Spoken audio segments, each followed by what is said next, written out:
I do want to plant that seed early and often that I call it basic network hygiene, right? And an analogy I typically use in non-healthcare forums, which I think is all the more appropriate here, is I tell people, you know what the secret to not getting cancer is? It's brushing your teeth and eating green vegetables from time to time, and maybe even not drinking as much as we'd like. The same exact analogy holds true in the cyber world. 90% of what we need from a security standpoint, we already have the tools, we already have the knowledge, we already have everything we need to do it. It's just the work that we're not doing. So I want to plant you with that.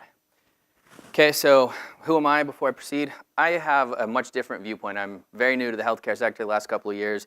It's not my full-time job. I do a lot of hospitals, but it's, like I said, I mostly do critical infrastructure security. I came from a government background. I started out, I would say I have a taxpayer-sponsored skill set. I started out working for the Army Research Laboratory for a part called the Survivability Lethality Analysis Directorate. And I was one of those guys that they would keep in a dark hole and bring me some device and say, we need into this, hurry up. And then ultimately I started going from individual devices to systems of devices and then to systems of systems, and then I spent over a decade in the government doing that. After a few years of attacking the systems, I decided that I was more interested in defending them than attacking them. You know, being a hacker just kind of loses its shine after a little while. And the defense of the systems is a much more complicated and, in my opinion, much more interesting problem to try and solve. Has a lot more impact on the global scale anyway. So I moved from there over to the Idaho National Lab, started working for critical infrastructure, their critical infrastructure protection program, moved over to the Department of Homeland Security, and ultimately became the chief technical analyst and the deputy director of the ICS CERT. So while I was at the ICS CERT, I created incident response plans that the U.S. government still uses today to go out into the field and do response on these what I call non-traditional IT systems. Okay, so the parallels, after doing that, I finally became what I'll call jaded on the government system, and I ultimately decided to join a startup company, right? Night and day. However, moving from that world, I had the opportunity to look at a hospital, and I realized that the parallels between the last 12 years of my life in critical infrastructure and the hospitals, they were almost the same. I just couldn't believe how similar they were. So I'm bringing a lot of experience and what I call, known problems here. Okay, first and foremost, we live in a connected world. And one of the things I like to talk about here is this Robin Williams stand-up that I saw. And this is a 12 or 15-year-old joke where he's coming down for a little midnight snack and the refrigerator won't open. So he starts fighting the refrigerator and the refrigerator tells him, oh, nuh-uh, I've been talking to the scale, right? We actually live in that world where everything around us is completely connected. And that's great, right? It helps drive business, it helps make things more convenient, require less manpower, and allows us to focus on the more interesting problems. One of the problems with that from a human perspective is that sometimes we get so enamored with the shiny object that we tend to not ask ourselves enough, what are the consequences of this? Just because I can do something doesn't necessarily mean that I should do something, okay? The ecosystem, the connected healthcare ecosystem, is more complicated than you might think. And I don't necessarily mean just in terms of the devices that are floating around, and that's incredibly complex as well. But I'm talking more about the actual players involved. And when you start to break it down and look at what it is we're trying to protect, and if you want to go back to Information Security 101, the first thing you have to have is an accurate asset inventory. You have to know what you have in order to protect it, right? Then you're going to get things and you're ultimately going to say, because this is another human tendency, it's not my job to protect this. So this is somebody else's job. So whose job is it, right? So first off, we have the vendors. The vendors are the people who actually make the devices, right? For all the little things and gadgets that we have, somebody produces the hardware and the software that make that thing work. It's my belief, and probably your belief, that the vendors have some responsibility to us and to society as a whole to do due diligence and to develop those processes or those bits and pieces with secure processes, secure life cycles, and give us the best product that they can. They also provide to you, the owner-operator, or to the integrator, the person who's going to build the network, some secure configuration. It is the job of whoever is building the network, typically the system integrator, to follow those secure configuration guides, right? And to architect the networks in a way that makes sense from a security perspective. Okay, so one thing that I see in healthcare a lot and that I see in critical infrastructure is you have these systems that were theoretically designed to be standalone. But getting data from one standalone system onto a more connected system is tedious and cumbersome. And so some guy had the bright idea that he would just walk over there and plug it in, right? And just because you could do something doesn't mean that you should. So now we end up having a big flat network, right? So in hospitals and healthcare facilities in general, you actually have 3 networks. And this was a realization that I had after I saw this 2 or 3 different times. That it's a universal truth. Okay, you have the traditional IT network, and this is where the vast majority of the talent lives, right? People understand how to secure regular old corporate IT networks. That's only 1/3 of the network security footprint you have. You have your medical device network, right? This is all your patient monitoring systems, infusion pumps, I mean, all of it anymore. Anything that's connected, you go down and get a CAT scan, the results are automatically uploaded. Heck, they may go offsite into the cloud somewhere for analysis, right? That is all on a separate network. And then you have a facilities network, right, which is going to be responsible for things like HVAC. A lot of places, bigger campuses, have their own boilers. It's relatively complex. Energy management systems, emergency backup generators, fire suppression, elevators, the whole 9 yards, right? Each of these niches requires specific skills, knowledge, and experience in order to secure, and any one of them can be an attack vector into another one. So I'll tell you a couple of war stories. At the most recent hospital facility I looked at, in the grand scheme of things, it's really not all that large. 29 buildings on this campus. So in my mind, it's still large, but it's definitely not in the huge category, all right? They had their own centralized boiler. They had their own power management. They had, the power company brought in 2 big 480 kV loops, and they did all their own power management internally. They didn't really even know that they had this facilities network. I did this assessment last year. The facilities network was built in 1994 and has not been touched in any way, shape, or form since. Okay, so I found, and the guys, the operators who were doing it, they didn't know, who were running the system day to day, they didn't know anything about security. They weren't bad or malicious in any sort of way. They just didn't know. So they had the operator workstations where they would click on the buttons to, turn, open and close valves to raise the heat, lower the heat, whatever they're trying to do, directly connected to the internet. They're actually using the internet. They're going to Pandora, doing Google searches, looking up presents for their wives and girlfriends, and visiting other sites of ill repute, right? I actually found that by compromising that boiler system, I was able to stop all surgeries in the hospital. All surgeries, basically indefinitely, because I could crank the temperature way up in specific rooms, in every room. I could crank the temperature up through the programmable logic controller, and then I could actually destroy the ability for new firmware to be pushed onto the controller so that there'd be no way to turn the temperature down. I could actually turn the temperature up and lie to the operator and say, these are not the droids you're looking for. The temperature is 62 degrees. Right? There's a lot of chaos, but nobody ever one time had the thought that, hey, how can this, how can the air conditioner affect my business operations? They can. I assure you it can. Okay, a lot of the stuff that's on the medical device network, which was intended to be standalone, but certainly was not standalone in this particular case, they're nuisance things, right? The patient monitoring system means one nurse at a centralized station can monitor everybody on a floor. If I deny you that capability, does it put anyone's life at risk? Not really. It means you got to call in a few people. They got to go room to room and do, take everybody's stats. But that's obnoxious and it's expensive and it messes with your business model and it allows for a lot of error to occur because now you're going back to an antiquated manual human-based system, right? So basic network hygiene here. Okay, this is how your 3 networks should look. You should have your facilities network, your IT network, and your medical device network. They should all be cordoned off and look like this. In the real world, this is what they look like. Okay, so by a show of hands, how many people here actually realize that there was an ICS or a facilities network in a hospital? That's quite a few hands. How many people know how to secure it or have tried to secure it? Far fewer hands. A couple hands. I'm going to pick on you. Yeah, whether or not people implement your recommendations, definitely. That's right. Well, I'm telling you, what's crazy is this ransomware stuff. So in the last 2 weeks, my IR team has responded to 6 ransomware attacks in healthcare facilities. I don't know why healthcare facilities for ransomware is the new shiny object, but what really makes me sad and dies a little bit inside every time I hear this is that these attacks are largely unsophisticated. Okay, the sophistication of the ransomware actually comes in the way that they're doing key management and manipulating you for Bitcoin, and then they hit you again. So, but the thing is, the exploits or the vulnerabilities they're exploiting, these are like in Windows 2003. Okay, this is not. I have never seen any 0-day. I've never seen any ransomware attacking on. Ooh, that's cool. How shiny and impressive. I want to look at this further, right? Half the time, and don't take this the wrong way when I say this, but if you get hacked by a 15-year-old, you deserve it, right?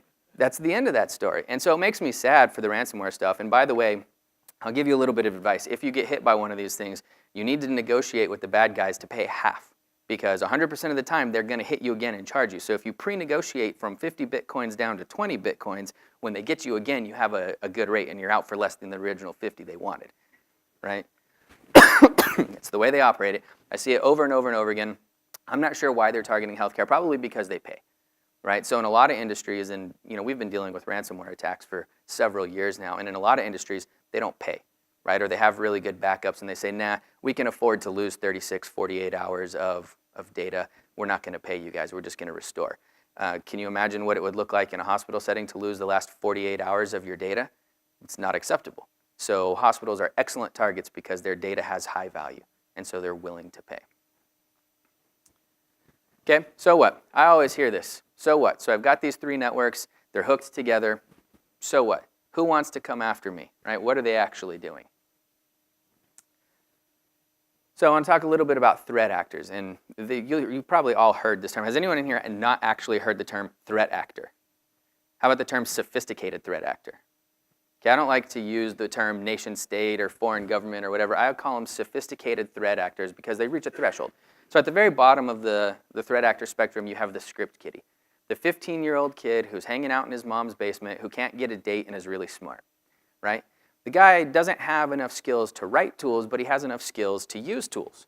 So he'll get online and find things like Metasploit and scripts that other people have written, and he can launch attacks. The script kiddie is out for, he's joyriding, right? That's what he's doing. He's doing donuts out in the driveway in Dad's Camaro.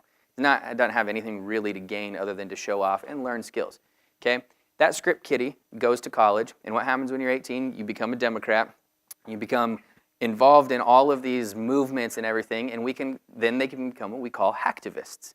Okay? I have a lot of oil clients, and they're constantly getting pestered by hacktivists because they're ruining precious Mother Earth and all of these other things. And so politically motivated, right? Not necessarily too capable, not necessarily too well endowed with resources. Okay? Pretty low on the threat spectrum. Now that same person, when they get out of college, now that they have a proper degree in computer science, they can go one of 2 ways. They can join the good guys or they can join the bad guys, right? If they join the good guys, let's say that they go to the government, they become very well resourced, very mission oriented. Keep this in mind. Somebody who's a good guy in another country, they're patriots to them, right? They're doing their honor and duty just the same way we're doing our duty. So what it really comes down to is what they're after and how willing they are to get it, right? So I spent many, many, many years in the federal government, top secret security clearance, and then this whole OPM hack thing happened, right? And everything about me is now in the hands of the Chinese government. And then not 6 months later, they compromised Anthem, and now my health records are gone. So now the Chinese government knows everything about me, which is to say that I'm poor and white and sick, but that stuff has tremendous value. I hear this all the time. So what can they do? And that's what my dad always tells me. Oh, big whoop. They took your data. Exactly. They took your data. You know what? Well, actually, it's really sensitive. So think about all the things that can happen now. And not only just that can happen to you. So let's say you're Anthem, for example, and I compromise you and I take all your healthcare records. There could definitely be some damage to reputation. There could be civil penalties, right, for regulatory violations, so on and so forth. But there could be more long-standing problems depending on who got it. So if it's a sophisticated threat actor, as I say, an intelligence group, who has the ability to go through these records and actually identify patterns, they can use those patterns for blackmail. They can use those patterns to actually manipulate you as a corporate decision maker. Okay, so there are some serious unforeseen consequences, right? Data is somewhat of an intangible here. There are actually much more what I'll call real-world consequences. And this is one of the things that makes the industrial control system area so attractive to attackers, is I always tell people, here's a realm where a cyber attack can have a kinetic effect, right? The exact same thing is true in healthcare. Here's a world that I can actually, who saw Homeland, right, where they attacked the pacemaker. That kind of stuff is legitimate, right? So here's the same world where we could actually impact somebody's health, impact somebody's life potentially, through a cyber attack. So there's definitely people looking into this and they're spending money. So I'll tell you another war story. The very, very first hospital I ever looked at, the time I learned what an infusion pump was, right? And then I learned that it was plugged into a network and operated by this thing called a drug library. And then I learned that they stored those drug libraries just on the other side of the yellow cable in a database that was pretty well unprotected, and that I could swap them out. So if you were hanging out in room 42 on a, self-regulated morphine drip, I could actually put a drug library to that infusion pump and say, that's not morphine, that's saline. And this guy's dehydrated, right? Give him a good dose. And that kind of stuff can definitely happen, right? And so now when you start to think about the interconnection of these networks to say, well, that's the medical device network, that's connected to the corporate network, that's connected to the ICS network, that's connected to the internet. I don't like that, right?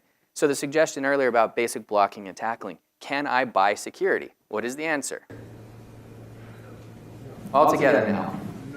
No, you cannot buy security. It's not this thing. How do you measure security?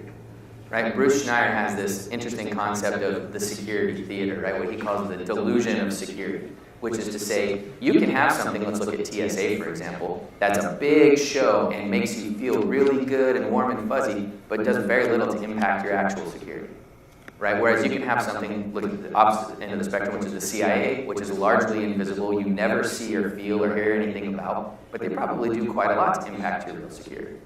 Right? So back to the talent portion that was brought up earlier, you need to have people who are not delusional. Okay? And I know it sounds like a no-brainer, but security guys in general are technology zealots. And technology is only one piece of the pie, okay? They like to do security just for security's sake. I see this all the time where you go into an area and you've got young, driven, talented security guys who want to have glowing green lights all over the place, right? The newest, shiniest thing, but they've still got their 3 networks plugged right into each other. It's just a lack of basic blocking and tackling. Network hygiene is what it really, really comes down to. Okay? So, what are the consequences? And this is where we're going to talk about business drivers. Fundamentally, who makes the decisions? Okay? It's all about one thing. And this is a universal truth I've learned every industry I've ever been in. Every decision is predicated on one thing and one thing only. Anyone want to guess what that one thing is? The bottom line. That's right, the Benjamins. It's all about the Benjamins. Right? And unfortunately, when you say that's not true, we care a lot about human life. Of course we care a lot about human life, but guess what? Human life has a value. It does. And there are people, probably people in this room, who can actually tell you what that value is. And that is a sad thing. That is the way business works. And if you want to actually have a meaningful contribution to security space, you just have to accept that fact. It is all about the Benjamins. And so what I try and do with my entire career is I try and come up with ways to articulate what the real risk that people are facing is. How do you even articulate risk? And the one thing I like is money, right? So to not do security for just for security's sake, we like to go in, do a big assessment, and come up with all these vulnerabilities, right? And the technical guys love that. All right, tech, got all these cool vulnerabilities, got all these cool exploits. We can chain them all together. What does it matter? Well, what it matters is what is the maximum amount of monetary damage that can be done from this attack? What is the likelihood that that attack will be successfully launched by an outsider to the organization? What is the frequency with which we can expect that attack to occur to us? And how much is it going to cost to fix this? Then we put the two things together. If it costs 5 times more to fix it than the maximum amount of loss we're going to receive as a result of not fixing it, are we going to fix it? No. Easy enough, right? If the reverse is true, and we can expect to lose 5 times more than the cost of fixing it, are we going to fix it? Yes. This makes sense to everybody, right? Then how come none of you patch? Patching is free. It costs $0, right? Yet it's not done. Why? I'll tell you why. Because the ecosystem is complex, right? Because you, the provider, want to use this fancy technology that does whatever the fancy technology does. That fancy technology requires Java 5. You're unwilling to change it, and therefore we can't patch. It's that simple, right? The vendor does not offer a newer solution. You want to use the solution, thereby you're stuck. Okay, so what I propose to you is that we have what I call the exception-based system. And we actually heard a good example earlier about someone actually taking responsibility onto themselves and then the catastrophe happening nonetheless. However, I always like to say from a process perspective, we will be fully patched, period, right? End of sentence. If you want to use Cool Shiny Gadget, and Cool Shiny Gadget requires Java 5.0, you personally must sign a waiver. That does 2 things. One, that tells me, the information security practitioner, where every single unpatched system in my environment is. Right? Now I get to know, I get to have a record of it, and it gives you, the user of that system, some responsibility. It makes you part of the system. And believe me, I'm going to put some consequences in there. I like teeth. Right? I want to make sure that if you sign off on that waiver, you understand the consequences. And more often than not, what I see is this. We have to have Facebook, YouTube, whatever, right? You say, okay, no problem. Sign this piece of paper that says if you get compromised, you lose your job. You know what? I don't really like Facebook anyway. It's not a problem. Okay, a lot of controls too. When I first started trying to introduce the idea of two-factor authentication into the ICS world, the operators, and I heard the exact argument, so the parallels are super strong. The operators would say, we can't have two-factor authentication. They didn't even want to have individual user names and passwords because they'd say, when something out there is about to go kaboom, I don't want to come over here and not be able to log in because I can't remember my password. To which I say, how many times a day do you log into Facebook? When was the last time you forgot your password? Right? Hire smarter people. It's a password. It's not that hard.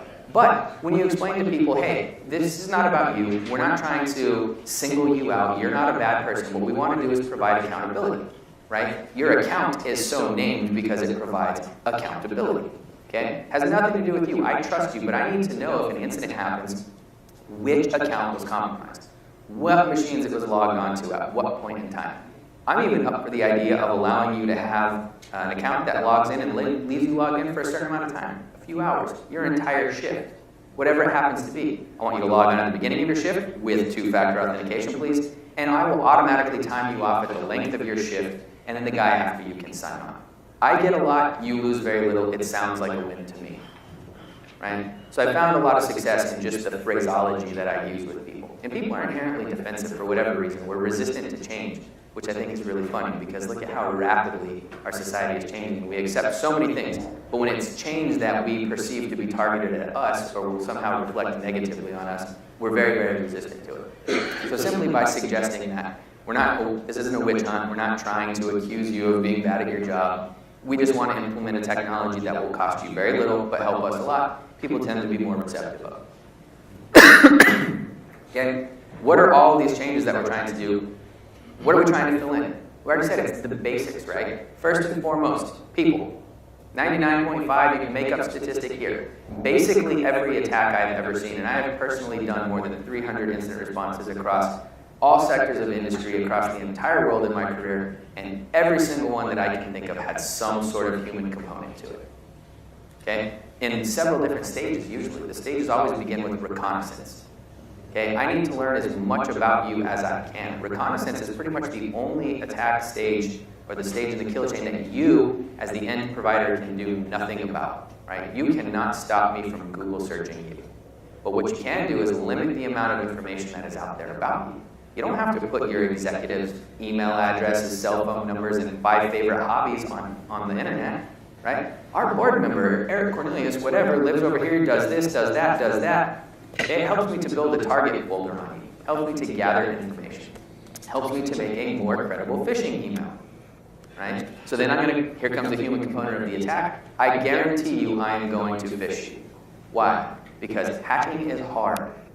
It is really hard. How many people here can actually hack at a firewall? That's one of my pet peeves. You're watching a movie and it goes like this.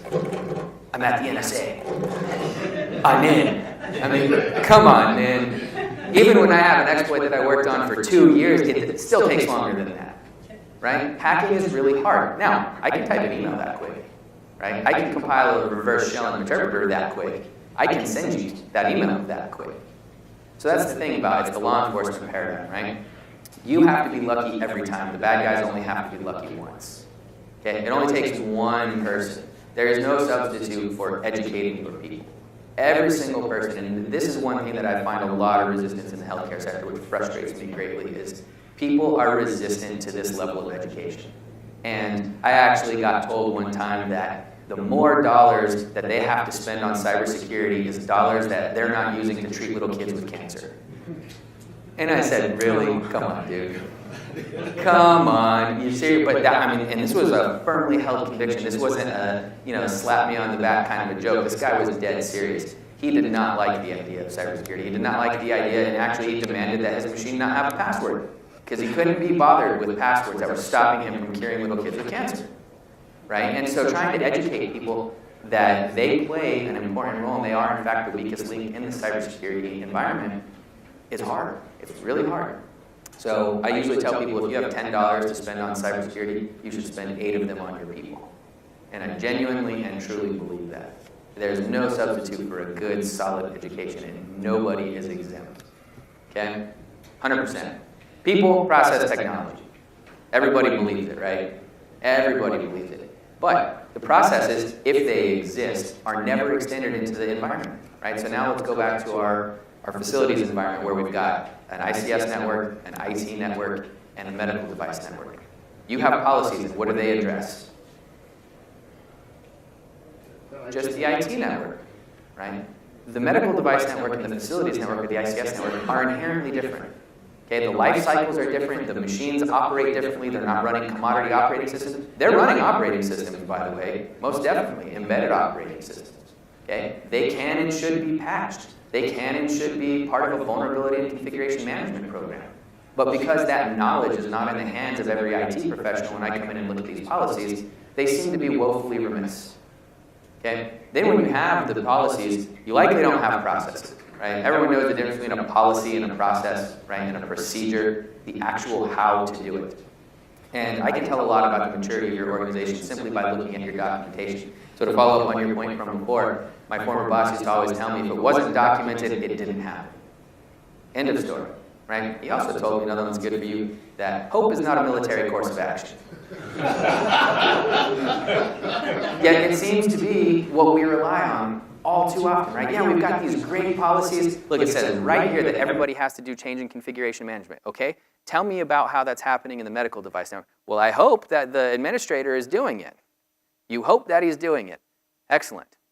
Okay? So it really requires some top-down thinking. The people who write the policies need to first understand, hey, we probably don't have a full understanding of the lay of our land.